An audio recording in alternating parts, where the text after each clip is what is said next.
नमस्कार साथियों, Surendra unique law classes के यूट्यूब चैनल पर मैं डॉक्टर उर्मिला राठी आपका हार्दिक स्वागत और अभिनंदन करती हूँ।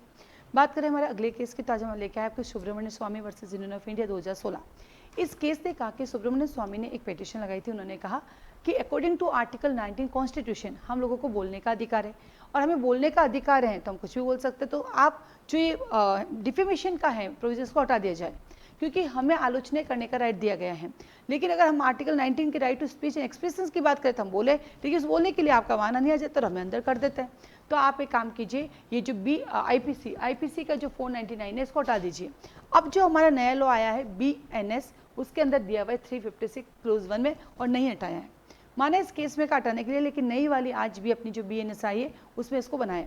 तो सुप्रीम कोर्ट ने कहा कि हम सबको आर्टिकल 19 में बोलने का अधिकार है और हम सबको आर्टिकल 21 में जीने का अधिकार है। और जब आदमी जिएगा तो बोलेगा, बोलने का अधिकार में कुछ भी बोले, लेकिन आपको जो बोलने के अधिकार की जो हमने फ्रीडम दी है वो फ्रीडम एब्सोल्यूट नहीं है, उस पर ऊपर रेस्ट्रिक्शन लगाए जा सकते हैं। तो आप आर्टिकल 19 क्लोज 1A में क्या कहा, आर्टिकल 19 क्लोज 1A के अंदर जब आप बोलने के अधिकार की बात करते हैं तो वही 19 के क्लोज 2 में आप जाके देखिए कि आपके बोलने के अधिकार पे हमने आपके ऊपर पूरे 8 तरह के रेस्ट्रिक्शंस लगाए गए हैं।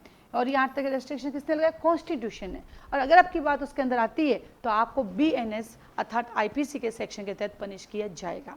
और इसका डिसीजन जो दिया 2 जजेस की बेंच ने दिया था। तो ये कई बार प्री के एग्जाम में आ चुका है, ये मेन के एग्जाम में भी आता रहता है। तो जब भी आप प्री या मेन का एग्जाम लिखते हैं, आपका जो डिफेमेशन से रिलेटेड आता है या आर्टिकल 19 आप लिखते हैं, जब भी आर्टिकल 21 लिखें तो इस केस को आप जरूर लिखेगा। इसी तरह सिलसिला चलता रहेगा। आप अगले केस के लिए हम फिर से आपके साथ आएंगे रात को 9 बजे। आज के लिए धन्यवाद।